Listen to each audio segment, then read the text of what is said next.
Hi, this is Peter Giannetti of Homepage News, and welcome to the debut episode of Rapid Fire with NPD. I'm joined by Joe Derochowski, Home Industry Advisor for the NPD Group. In each episode of Rapid Fire, we'll hear Joe's data-driven insights on key trends and topics in the home and housewares business. So if you're ready to go, Joe, let's get started. First question. What's your back half 2021 forecast for home and housewares? Well, we recently just released our Future of Home report, and we're forecasting for 2021 to be up 2% dollar-wise. Now, to give you a perspective, January through April, we're up 30%.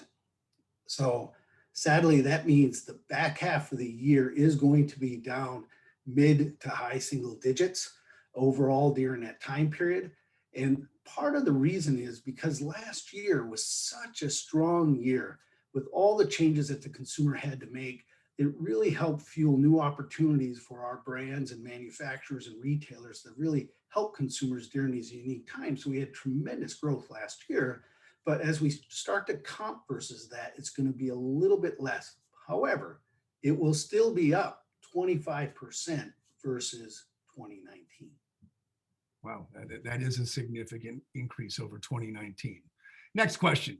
Take us through the expected consumer spending stages from now into 2022. You know, a lot of times people are talking about the experiential and the return of that.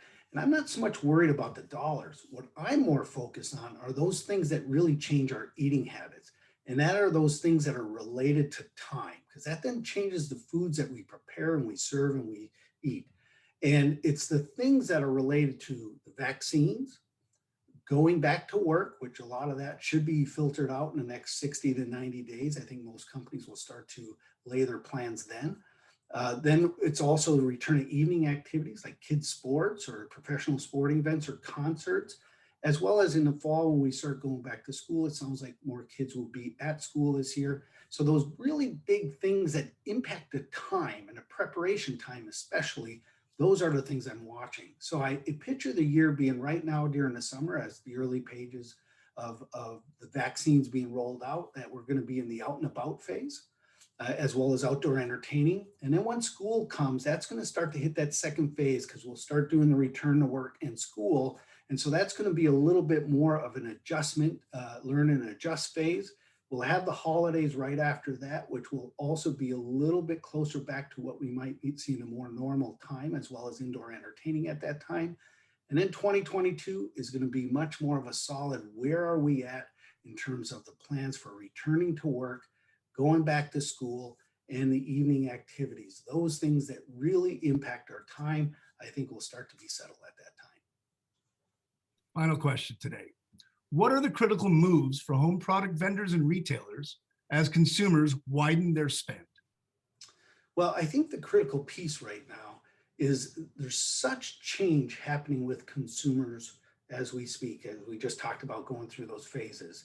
But the good news is if we look from 2015 to 2030, we're on a trajectory up. And while, you know, we got a year or so, you got a blip or so, but in reality, we are growth in part because we are solving consumer needs. And this is going to set a platform for the next decade, what we go through the rest of this year.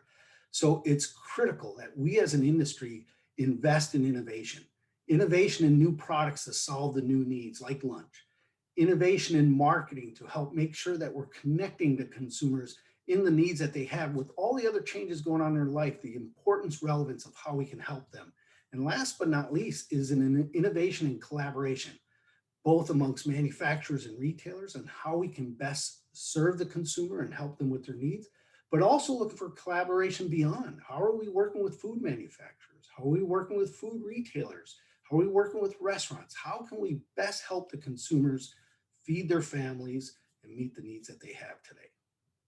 Well, thanks, Joe. There's a lot to think about as we head into the back half of 2021 and head toward 2022. For Homepage News, I'm Peter Giannetti, and we'll see you next time on Rapid Fire with NPD.